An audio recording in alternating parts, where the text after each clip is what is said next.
If you read it every day, it will help you all the way. Oh, the best book to read is the Bible. दुनिया में सबसे प्यारे पुस्तक Bible, दुनिया में सबसे प्यारे पुस्तक बाइबल। पढ़ेंगे उसको रोज बरोज, सामने खतरा कोई ना हो। उस दुनिया में सबसे प्यारे पुस्तक बाइबल।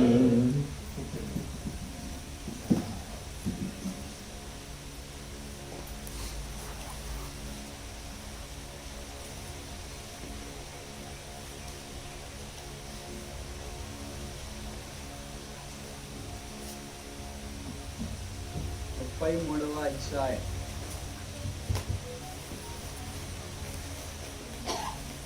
నిర్గమకాండం 7వ వచనం.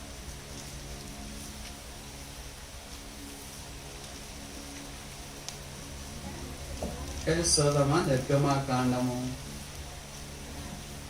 33వ అధ్యాయము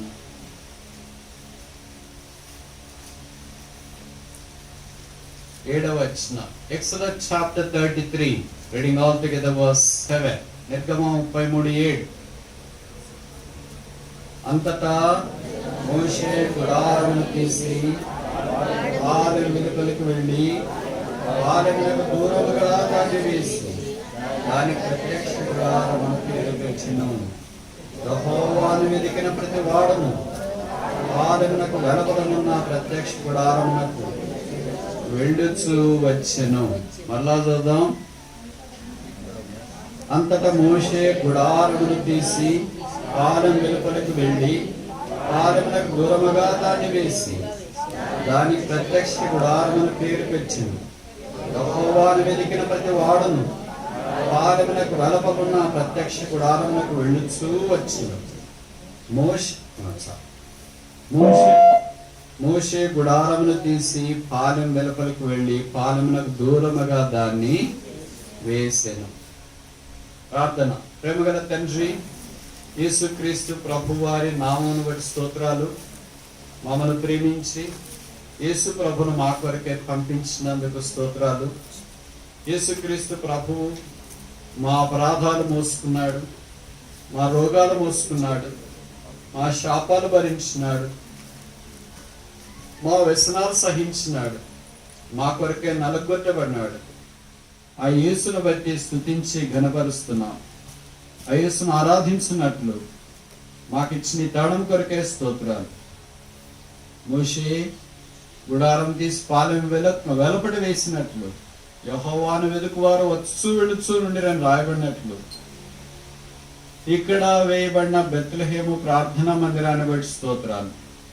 దూరమైన పాలెనికి వెలుపటైనా అది మోషే వేసిన గుడారం, యెహోవాను వెదుకువారు వచ్చడానికి సిద్ధపరచబడిన గుడారం. అది కొంతమందికి ఉపయోగకరమైన గుడారం. అలాగే స్థలాన్ని మీరు ఉంచినారు, ఈ కట్టడాన్ని ఇచ్చినారు, మీకు స్తోత్రాలు. ఎవరు కన్నీరు కాచినారు, చెమట వచ్చినారు, మోకాళ్ళ మీద ప్రార్థన చేసి విసుకక ముందుకు సాగిపోయారు, ఎవరందరిని బట్టి స్తోత్రాలు. యెహోవా పని కొరకై తమను తాము అప్పగించుకున్న వారిని బట్టి స్తుతిస్తున్నాం.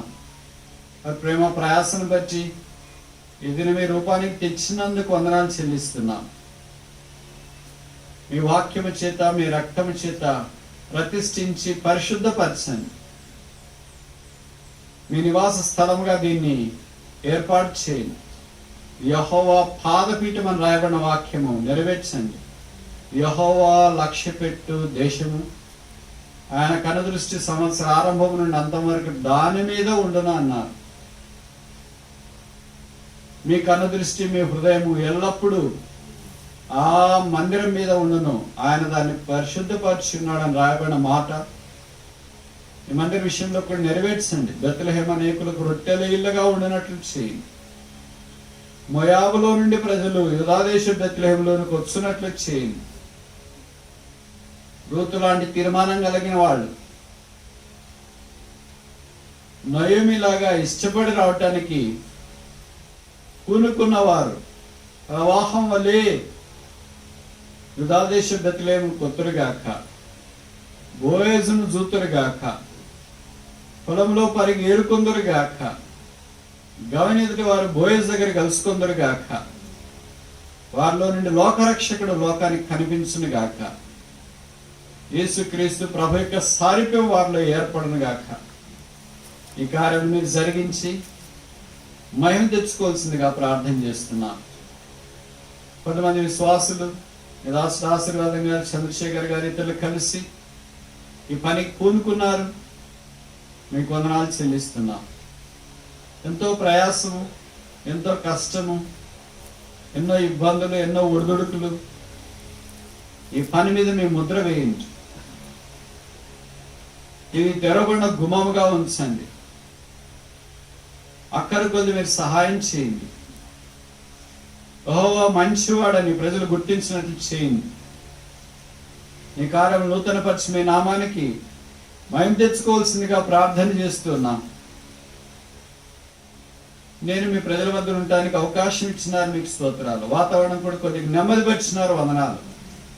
ఈ కట్టడం కట్టే వారిని మీరు కరుణించండి. చక్కగా పొరపాట్లు లేకుండా, నష్టం లేకుండా, అందంగా, ఆకర్షణీయంగా కట్టబో ఆలయం మనుషుని కాదు, దేవుడైన యెహోవాకే కనుక ఈ పని చాలా గొప్పది. 1 దినవృత్తాంతాలు 29:1 ఆ మాట మీరు నెరవేర్చమని మేము ప్రార్థిస్తున్నాం. మీ వాక్యమునకు కృపకు అప్పగించుకుంటూ మీ రక్తం చిదనాన్ని కడిగి పరిశుద్ధపరిచి నా నోట మేము మాటలుంచమని, ఈ స్థలము యెషయా గ్రంథంలో చెప్పబడినట్లు మనము యెహోవా మందిరమునకు వెళ్ళుదము రండి.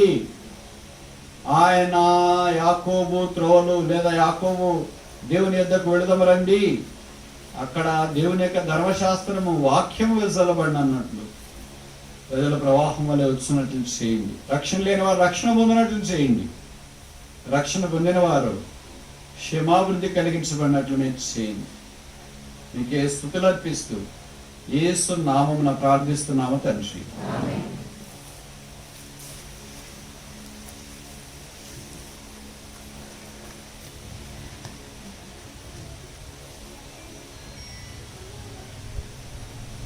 మోషే గుడారమును తీసి పాలెం వెలుపలికి వెళ్ళి పాలెమునకు దూరముగా దానిని వేసి దానికి ప్రత్యక్ష గుడారం అని పేరు పెట్టు. ఈ ప్రత్యక్ష గుడారము దేవుడు మోషేకు చూపిన ప్రత్యక్ష గుడారము ఒకటేనా? కాదు. కానీ ఇది కన్వీనియన్స్ కొరకు, సౌకర్యార్థం కొరకు మోషే ఈ ప్రత్యక్ష గుడారాన్ని పాలనకు వెలపట కొంతమంది క్షేమము నిమిత్తం వేసినట్లు వాక్యం మనకు జ్ఞాపకం చేస్తుంది. దానికి కూడా ప్రత్యక్ష గుడారం అనే పెట్టి, దానికే ప్రజలు లేరా అని అంటే రాయబడింది, యెహోవాను వెతికిన ప్రతి వాడు ఆ ప్రత్యక్ష గుడారమునకు వెళ్ళొచ్చు. ఎవరు రావాలి ఇక్కడికి? ఇంక మిగతా వాళ్ళు ఎవరు వద్దు. ఎవరు కావాలా? యెహోవాను వెతకాల, ప్రభువును చూడాల, ఆయన మహిమ చూడాల, ఆయన ఆరాధించాల, ఆయనే కేంద్రముగా ఉండాల, ఆయనే నాకు సమస్తం అనేవాళ్ళు ప్రతి వాడు. ఎవరి వాళ్ళే? ప్రతి వాడు వచ్చుచూ ఉండు. కనుక ఈ గుడారము, ఇక్కడేమో బెత్లెహేము ప్రార్థనా మందిరం అనే గుడారము మోషే వెలపట వేసినట్లుగా వెలపట వేయబడింది. గుడారం అంటే ఆకర్షణంగా ఉండదు, ఇబ్బందులు ఉంటాయి, సమస్యలు ఉంటాయి.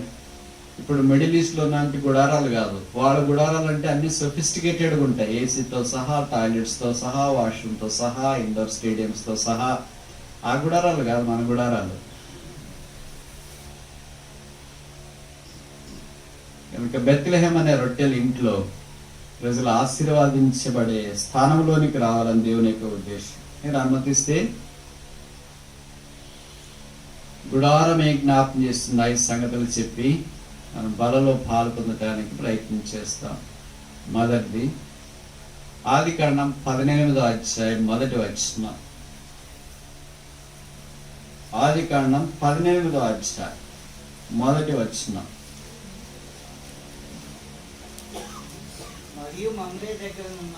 మరియు మమ్రే దగ్గరనున్న సింధూర వనములో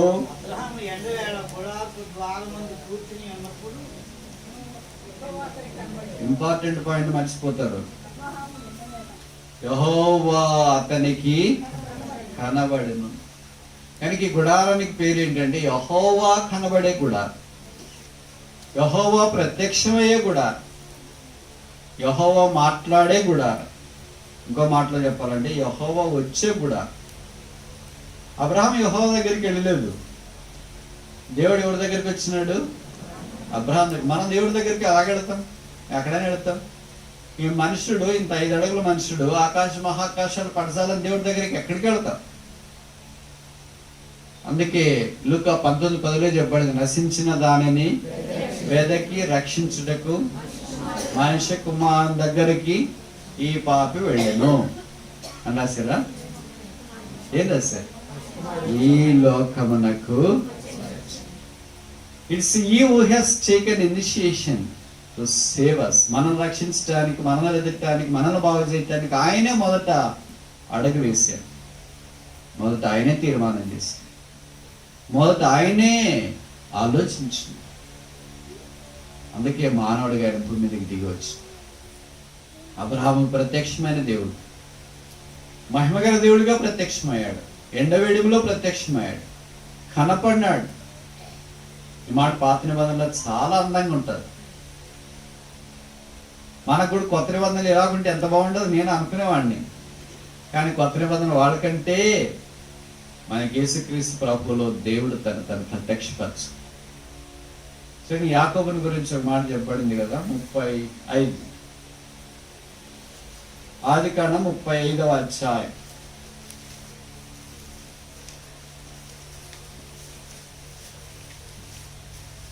మొదటి వచనం.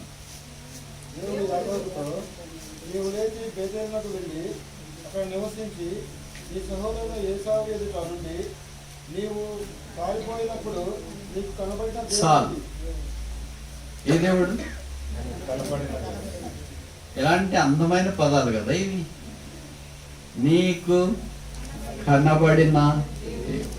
ఈ దేవుడు ఎలాంటాడు? కనిపించేవాడు. ఆయన లక్షణాలే దేవుడికి ముందు ప్రిఫిక్స్ గా పేరు పెట్టినారు. ప్రత్యక్షమైన దేవుడు, కనబడిన దేవుడు.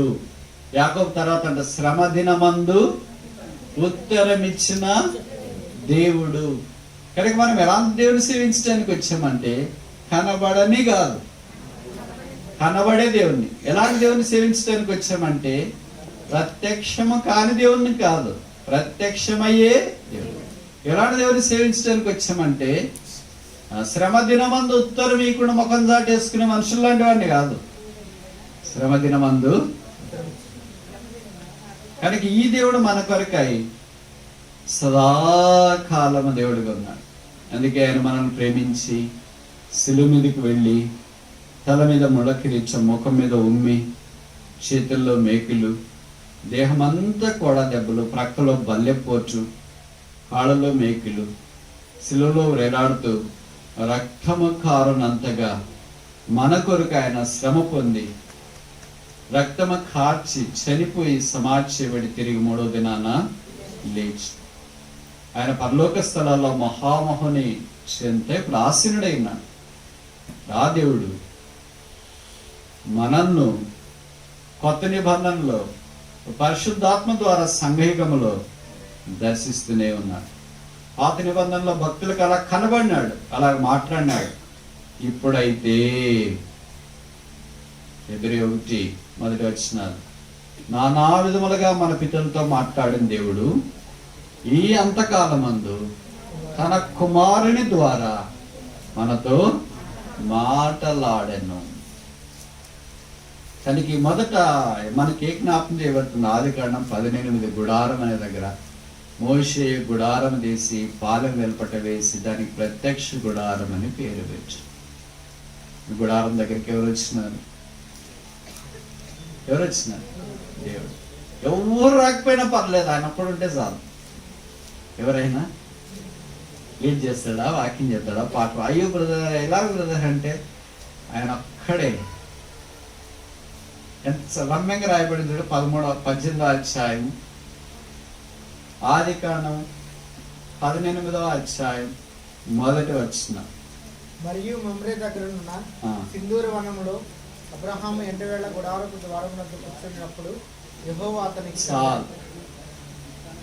ఆయన కనిపిస్తే సార్ ఇంకే ఎవరు కనిపించినా ఏం ఉపయోగం ఉండదు.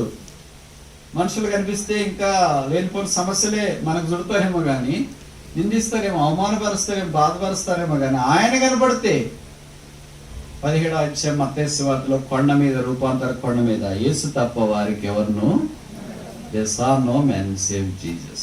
కనుక ఈ బెత్లెహేం అనే ప్రార్థనా మందిరము, ఈ గుడారంలో కూడా మొదట ఎవరు కనిపించాలా? ఆయన కనపడాలి. ఆయన కనిపించినప్పుడు ఆయన నామమున వారు ఆయనకు ఆదిత్యం ఇచ్చినట్లు వాక్యంలో మనం గమనిస్తాం. కనుక ప్రభువు కనిపించేవారు. ఈ గుడారము అలాంటి అనుభవంలో ఉండాలని దేవుని యొక్క ఉద్దేశం. రెండవది చూస్తామా? ఆదికాండము 25వ అధ్యాయం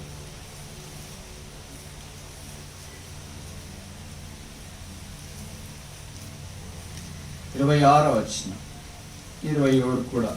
ఆదికాండము. తరువాత అతని సహోదరుడు బయటకు వచ్చినప్పుడు అతని చెయ్యి ఏశావు మడిమను పట్టుకుని ఉండేది కనుక అతనికి. ఆదికాండము 25వ అధ్యాయం 27 అదేనా? ఆ చిన్నవారు ఎదిగినప్పుడు ఏశావు వేటాడుట ఎందుకు నేర్పడి అరణ్యవాసిగా నుండెను. యాకోబు సాధువై గుడారంలో నివసించుచుండెను. రెండవది గుడారం యొక్క అనుభవం ఏంటంటే ఏంటమ్మా? సాధువై నివసించుచుండెను. యెహోవా సాధువులను కాపాడంటే కషాయ వస్త్రాలు వేసుకొని, గడ్డం పెట్టుకొని, ఏదైనా పాత్ర తీసుకుని వాళ్ళని భిక్ష అడగడం మనకు కాదు దీని అర్థం. బైబిల్లో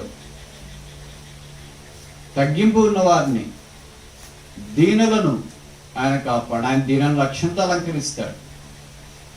ఆయన దీనులను భూమిని స్వతంత్రించుకున్నట్లుగా చేస్తాడు. ఆయన దీనులను ఆశీర్వదిస్తాడు. ఆయన దీనులైన వారిని ఆశ్చర్యకరమైన ఆశీర్వాదంలోనికి తీసుకొని వస్తాడు.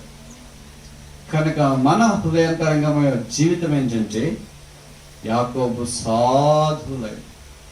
బెత్లెహేం ప్రార్థనా మందిరంలో ఎలాగుండాలా? Humble people. తను తాను తగ్గించుకున్నవాడు హెచ్చించవాడు. తను తాను హెచ్చించుకున్నవాడు. మనం హెచ్చించుకున్నాం అనుకో దేవుడే మనం తగ్గిస్తాడు. మనం తగ్గించుకున్నాం అనుకో తగిన కాలమందు ఆయన మనల్ని హెచ్చిస్తాడు. యెహోవా మహోన్నతుడు. ఆయన దీనులను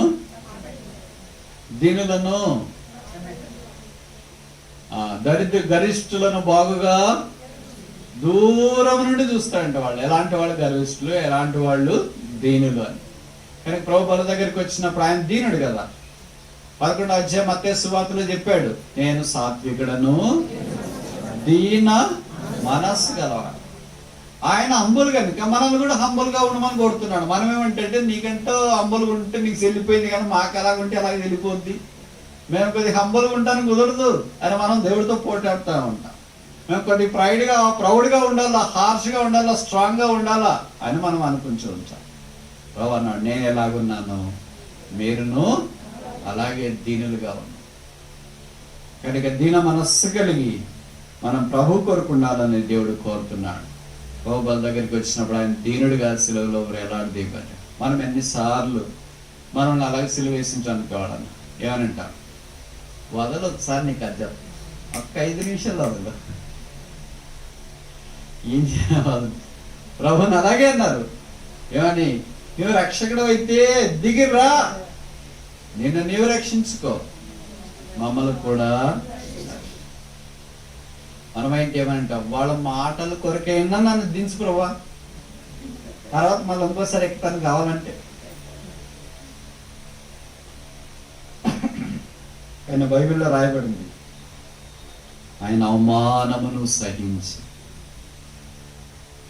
తను ఎదుట ఉన్న ఆనందము కొరకాయ ముందుకు సాగిపోవటానికి ఇష్టపడి దీనులుగా బల్ల మనం చేస్తుంది. దీనత్వము సాధువులుగా ఉండడం అవసరం. మూడోది చూస్తామా, 26వ అధ్యాయం 25వ వచనం. అక్కడ అతడు ఒక బలిపీఠం కట్టించి, గట్టిగా చదవాలా, స్పష్టంగా చదవాలా. ఆది కాండము 26వ అధ్యాయము 25వ వచనం. అక్కడ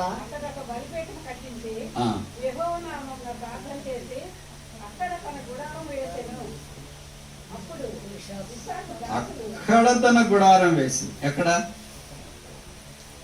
ఎక్కడమ్మా? తెలుగు, సింపుల్ తెలుగు చెప్పండి, ఎందుకు అంత కాంప్లికేటెడ్ చేస్తారు? అక్కడ గుడారం కట్టాను. ఎక్కడ? అక్కడ బలిపీఠం కట్టాను. ఎక్కడ? అక్కడ బావిదేవని. ఎక్కడ? యెహోవా చూపించిన స్థలం. మనకు తెలుసు కదా, ఇదంతా కథ బాగా పరిచయం అనుకుంటా. యాకోబు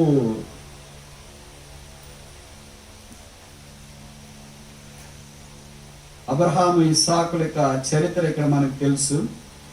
అబ్రహాము దినముల్లో తవ్విన నీళ్ళ బావులు ఇస్సాకు తిరిగి తవ్విస్తే ఆ పక్కనున్న ఫిలిస్తీన్ల శత్రువులు ఏం చేశారంటే వచ్చి పూర్తి చేశారు. ఈశ్వరులుగా వేరే తవ్వియాలి కదా, నీకు చేత కాదేమో కొద్దిగా తవ్వుకున్నా, నేను ఇంకా కొద్దిగా లోతు తవ్వుతాను లేని వాళ్ళు ఉండరు. ఇప్పుడు అర్థమైందా? తవ్వింది ఎలాంటి వాళ్ళు ఉంటారు? పూర్తి చేసేవాళ్ళు. మనం ఏమనుకుంటా, అయ్యో ఇట్లు చేసేవాళ్ళు ఉన్నారు బ్రదర్. ఇప్పుడే కాదు, ఆది కాండం దినాల్లో కూడా ఉన్నారు. ఆ పూర్తి చేసేవాళ్ళ పేర్లేంటి? ఫిలిస్తీయులు. ఇక రాయబడింది, ఇస్సాకు వాటికి వేరైపోయి దూరం వెళ్ళి అక్కడ గుడారము, అక్కడ బావి, అక్కడ బలిపీఠము. కనుక ఇది మనకి ఏ జ్ఞాపకం చేస్తుందంటే, దేవుని మాట చొప్పున ఆయన ముందుకెళ్ళి సహాయం పొందటానికి పూనుకున్నట్లు వాక్యం మనకు జ్ఞాపకం చేస్తుంది. 24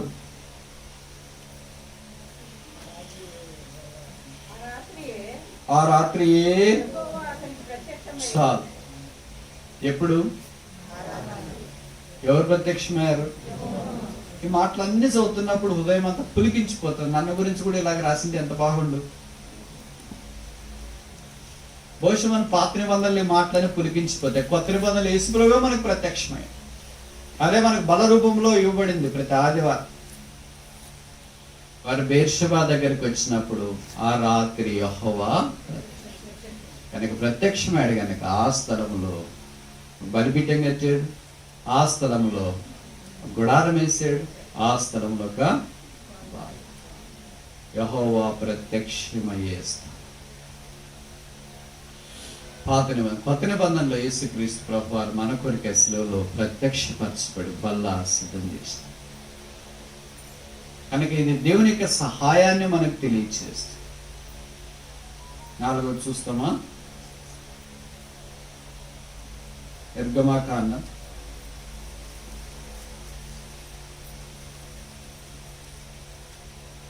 33వ అధ్యాయం 7వ వచనం. ఇందాక మనం చదివాం. నేను చోట మీరు చాలా అలసిపోయారు. మందిరము పనులు చేసి చేసి చేసి చేసి చేసి గొంతులో వాయిస్ లేదు, స్వరము లేదు. 33:7 అంతటా మోషే గుడారము తీసి పాలెం వెలుపలికి వెళ్ళి పాలెమునకు దూరముగా దాన్ని వేసి దానికి ప్రత్యక్ష గుడారం అని పేరు పెట్టి యెహోవాను వెతికిన ప్రతి వాడును పాలెమునకు వెలుపలున్న ప్రత్యక్ష గుడారమునకు వెళ్ళుచూ వచ్చింది. యెహోవాను వెదికే వారు ఈ గుడారంలో కనిపిస్తుంది. ఇలా గుడారాన్ని అనే మాటల గురించి మనం చూడటానికి ప్రయత్నం చేసాం. సరే, మన సమయం అయిపోతుంది. 5వ చూస్తామా, 33:11 ఆఖరి వర్షం నేను ఆరంభం తర్వాత 11. మనుష్యుడు తన స్నేహితునితో మాట్లాడినట్లు యెహోవా మోషేతో ముఖాముఖిగా మాట్లాడొచ్చుండేది. తర్వాత అతడు పాలెంలోనికి తిరిగి వచ్చుండేది. అతని పరిచారకుడును నూనె కుమారుడైన యెహోషువ అని యవనస్తుడు గుడారంలో నుండి వెలుపలికి హిడన్లాయి దాల్చబడిన చేతి. ఈ గుడారాలు ఎవరిని సిద్ధం చేయాలా? యెహోషువను సిద్ధం చేయాలి. మోషే గుడారం వేస్తే యెహోషువను సిద్ధం చేయబడు. మోషే పరిచర్య అయిపోయిన తర్వాత తిరిగి ఎవరు తీసుకోవాలి ఆ పరిచర్య? హూ విల్ చెక్ దట్ మ్యాన్చల్? ఎవరి దుప్పటి తీసుకుంటారు? ఎవరి కర్ర తీసుకుంటారు? ఎవరి టార్చ్ తీసుకుంటారు? ఎవరి భారం మోస్తారు? కనుక బెత్లెహేం ప్రార్థనా మందిరంలో యెహోషువను సిద్ధపడతారుగా. దాచబడిన వారు దేవుని కార్యముల కొరకై తీసుకుని రాబడతారుగా. ఈ ప్రత్యక్ష గుడారం ఇలాంటి అనుభవంలోనికి మనం తీసుకురావాలని దేవుడు కోరుతున్నాం. కొత్త నిబంధనలో యేసు ప్రభువే మన ప్రత్యక్ష గుడారం. ఆయనలో దాచబడి ఉండడం ద్వారా మనం ఆయన కొరకు వాడబడే పాత్రలుగా ఉంటాం. అందుకే ప్రభు అన్నాడు, ఆయన విశ్వాసం ఉంచువాడు నాకంటే గొప్ప కార్యాలు. ప్రభు బలలో మనం పాలు పొందక మనం 5 విషయాలు చూసినాం. మొదటి నుంచి గుడారములో దేవుడు కనపడేవాడు. రెండవది నుంచి సాధువులుగా మనం ఉండాలని గుడారం కోరబడుతున్నాం. మూడవది నుంచి అక్కడ గుడారము వేసేను. దేవుడు ప్రత్యక్షమైన స్థలం అది. నాలుగవది నుంచి మోషే పాలెమునకు వెలపట వేసిన దాంట్లో యెహోవాను వెలుకువారు చూసింది. సొంత మహిమను ఎతికేవాళ్ళు కాదు, స్థానం ఎతికేవాళ్ళు కాదు, తమకు తాము ఐడెంటిటీ దొరుకుతుందని ఎతికేవాళ్ళు కాదు, యెహోవాను వెతికేవాళ్ళు. ఐదవది ఆఖరిది, అక్కడ యెహోషువలు దాగి ఉండిరి. దేవుడు ఇక్కడ అలాంటి వాళ్ళు కొంతమంది తీసుకుని వచ్చిందిగా. దేవుని మందిర నిర్మాణ విషయమై దేవుడు సామాన్యమైన వారిని కూడా వాడు. వెంటనే చూసినప్పుడు బ్రదర్ ఎప్పుడు చేయాలి బ్రదర్, చాలా పని ఉంది అంటారు. మనకు చాలా కష్టమే, మనకు చాలా పెద్దదిగానే కనిపిస్తుంది. అందుకని మోషే వేసిన బైబిల్లో రాయబడిన మోషే కంటే గొప్పవాడు ఇక్కడ. మోషే వేసిన గుడారం ఇప్పుడు లేదు, కానీ మోషే కంటే గొప్పవాడని యేసు ప్రభు వేసిన గుడారము ఇప్పుడు మనకు. అదే దేవుని సంఘం, అదే యేసు ప్రభు రక్తం ద్వారా కొనబడిన వాడు. మనమే ఆయన గుడారం, మనమే ఆయన సంఘం. ఇదంతా మనకు అవసరమైన భౌతికమైన కట్టడం ఆరాధించడానికి. కనుక ఇంకా ఈ భౌతికమైన కట్టడం అంతా సుభిక్షితంగా ఉండటానికి దేవుడు సహాయం చేసి ముందుకు నడిపిస్తాడు. కొన్నిసార్లు చాలా ఆశ్చర్యం అనిపిస్తుంది దేవుడు చేసే కార్యాలు. నేను ఒక విషయం చెప్పి ముగించిన, నాకు ఇప్పటికే నమ్మబుద్ధి కాదు అది, అని నేను విన్నా లైవ్గా. నేను ఈ మధ్యలో ఊరు వెళ్ళా. అది చిన్న ఊరు, విసిరి వేయబడినట్లున్న ఊరు. ఆ ఊరు సాతాన కార్యాలకి నిలయం. ఒక కార్యం కాదు, అది చెప్తే మీకు రాత్రి అవే ఆలోచనలు వచ్చి నిద్ర పట్టుకుండా అయితాయేమో. అక్కడ ఏ సేవకుడు నిలబడలేడు ఇప్పుడున్న ఆయన తప్ప. ఇప్పుడున్న సేవకుడు కూడా చెప్పినాడు, కొన్ని రూల్స్ పెట్టుకున్నాడంట ఆయనే. ఎవరు భోజనం తెచ్చినా ఆయన తినడు, ఎవరికి బట్టలేడు ఉతుక్కానికి, ఎవరికి లేదు. ఆయన పిల్లలు ఆయన కుటుంబమే చేసుకుంటారు. భోజనం తినాలంటే అందరికి, ఇప్పుడు 10 మందికి చేస్తారు కదా, అట్లాంటప్పుడు తింటాడు. కానీ ఎవరైనా తీసుకొని వచ్చి అన్నా మేము చికెన్ తెచ్చినాము, మటన్ తీసుకొని వచ్చినాం అంటే లేదు. అట్లాంటి ఊర్లు కూడా ఉన్నాయా అని మీకు అనిపిస్తుంది. అర్థమైందా? అక్కడ మందిరం పెద్ద కట్టు, 3 అంతస్తులు కట్టు, చిన్న పల్లెటూరు అది. ఎంత బ్రదర్ ఇదంటే 3.5 కోట్లు అన్నాడు. ఆయనకేమో చదువు సరిగ్గా కూడా రాదు. అక్కడ నుండి వాళ్ళు ఎవరన్నా ఉన్నారంటే ఆ బైబిల్ పట్టుకోవడానికి కూడా వాళ్ళకి చేతగానే సామాన్యులు, వాళ్ళ పాటలు పాడుతున్నారు. వాళ్ళే మా ఎల్డర్స్ అని చెప్పినాడు.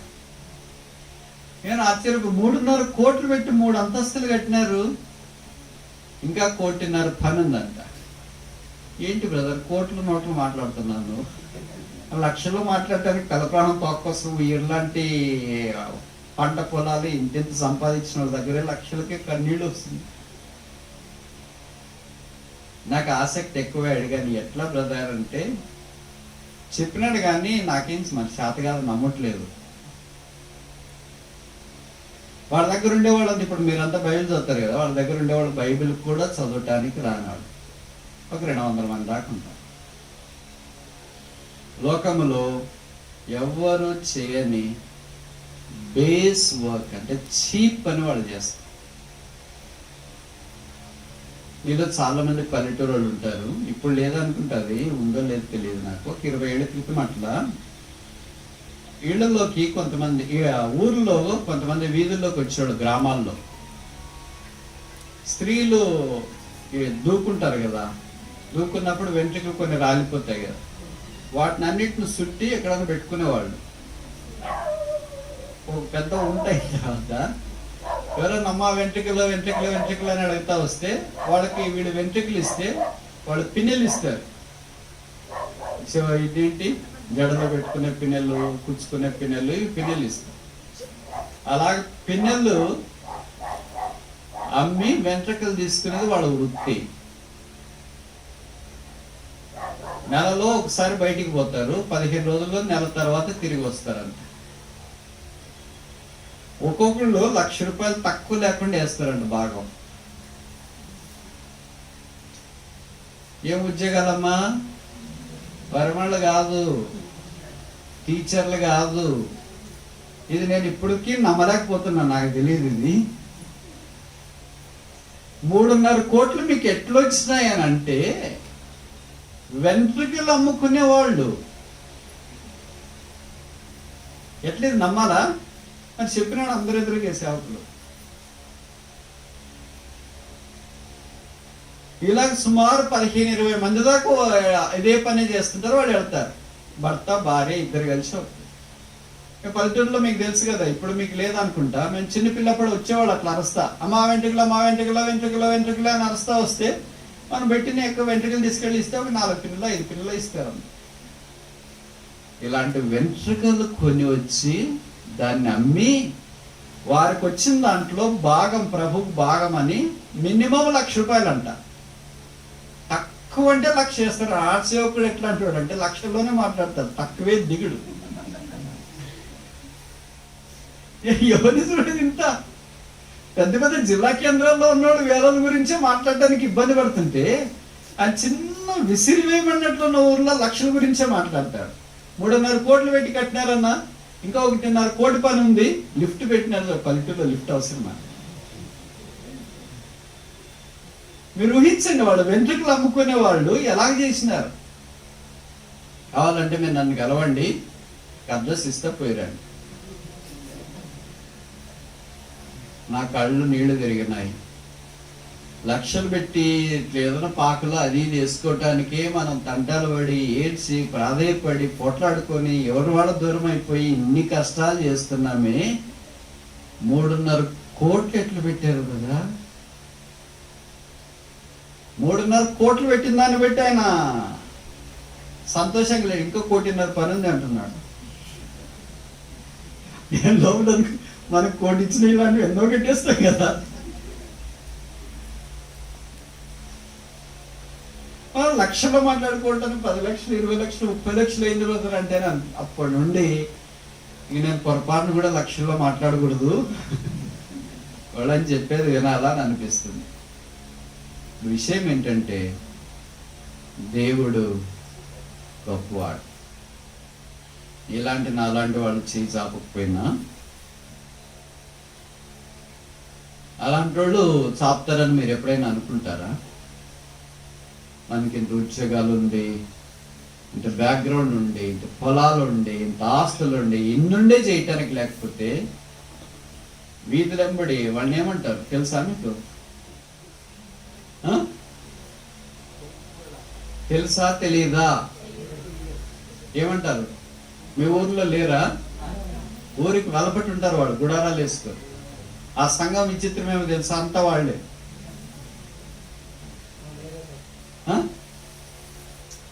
ఏమంటారు వాళ్ళని?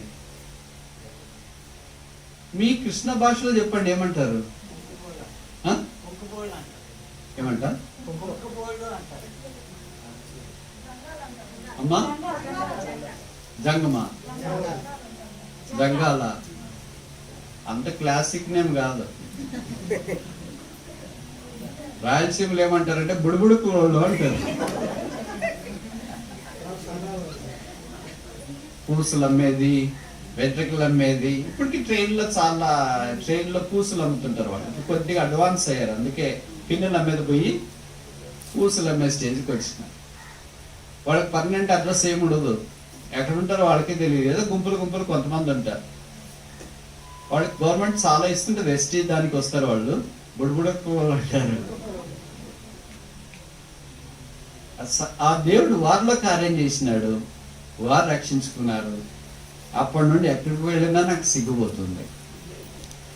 లక్షలు వినాలంటే సిగ్గుపోతుంది, ఎందుకంటే కోట్లు విన్నాం. ఇది లక్షలు వినాలంటే సిగ్గుపోతుంది. ఇప్పుడు ఏమనిపిస్తుందంటే, ప్రభువా, మాలాంటి వాళ్ళ చేతులు బిగబట్టినా, చెమట కాల్చుకోకపోయినా, పర్స్ తీయకపోయినా, బ్యాంకు డబ్బులు తీయకపోయినా, ఎంట్రుకలు అమ్ముకునే వాళ్ళు ఇప్పుడున్నారు. మనకు సిగ్గు కలగటానికి దేవుడు చేస్తాడు. ఇక్కడ అలాంటి చిన్న పని చేసేవాళ్ళు ఎవరైనా ఉంటే చేయతండి. లక్షలు చూస్తున్న జీతాలు, పొలాలు, ఇళ్ళు, పంటలు, ఇచ్చిన వెంట్రుకలను తీసుకొని జోలో ఏంటి ఒక చిన్న సంచిలో పెట్టుకొని 4 పిన్నులు 5 పిన్నులు ఇచ్చేవాళ్ళు. ఎట్లా వాడుకుంటున్నా ప్రభా?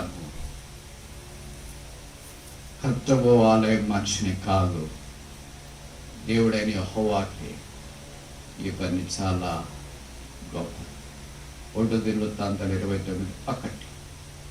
ఇంకా చాలా పని ఉంది కట్టేది. ఇది నువ్వు ముందుకొచ్చి నీ ప్రత్యక్షమైన దేవునికి, నీకు కనబడిన దేవునికి, నీతో మాట్లాడే దేవుని కొరకు నువ్వు సిద్ధపడి ఉండాలని దేవుడు కోరు.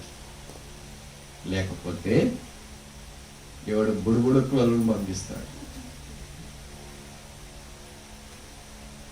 ట్రౌజర్లు వేసుకొని, పట్టు చీరలు కట్టుకొని, ఫ్యాన్సీలు ఉండి, బంగారులు పెట్టుకొని, అన్ని పెట్టుకునే వాళ్ళు, నేను బుడుబుడుకులతో కూడా కట్టించుకోగలుస్తామా? అసలు మీరేంటి నాకు? దేవా, నువ్వు అనుకుంటే, నువ్వు కార్యం చేయాలనుకుంటే మేమెంతటివా? మోషే గుడారమును తీసి పాలెం వెలుపట వేయగా యెహోవాను వెతుకువారు ఆ గుడారమునకు వచ్చు పోవచ్చు. రోబల్లో మనం పరీక్షించుకుందాం. దేవుని ప్రేమ ఎలాంటి వారి మీదకైనా వస్తుంది. ఎంత చిన్న పని చేసే వారి మీదకైనా వస్తుంది, ఎంత సామాన్యుల మీదకైనా వస్తుంది. అంత ప్రేమను పొందిన మనము ఆ ప్రేమ గల రక్షకుని కొరకు జీవిస్తూ తెప్పైన జీవితం అంతటిని ఒప్పుకొని శిలువ రక్తం ద్వారా కడగబడి శుద్ధీకరించబడి వాళ్ళలో పాలు పొందినట్లు ప్రభు మనకు సహాయం చేయనుగా. ఈ బెత్లెహేమును దేవుడు రొట్టెలిల్లుగా చేయనుగా. ఈ బెత్లెహేములోనికి యేసును మోసుకుని వచ్చే వైధవ్యం కలిగిన రూతులు ప్రయాణం చేదురుగా. ఈ బెత్లెహేములోనికి నా జీవితం మారా ఆయన నయోమి లాంటి వాళ్ళు మధురముగా మార్చబడదురుగా. ఈ బెత్లెహేములో వారు బోయజును చూతారుగా. ఈ బెత్లెహేములో లోకరక్షకుడు ఉద్భవించునుగా. ఆ రక్షకుని అనేకులు చూపేవారు ఉన్నారు. యూదా దేశం బెత్లెహేమా, నువ్వు అల్పమైన దానివే, స్వల్పమైన దానివే, రక్షకుడు నీలో నుండి వచ్చు. నీకు ఇది మొదలుకొని ఆ రక్షకుని కొరకు జీవిస్తూ ఆ రక్షకుని చూపిస్తూ మనం ముందుకు సాగబడినట్లుగా ప్రభు సహాయము.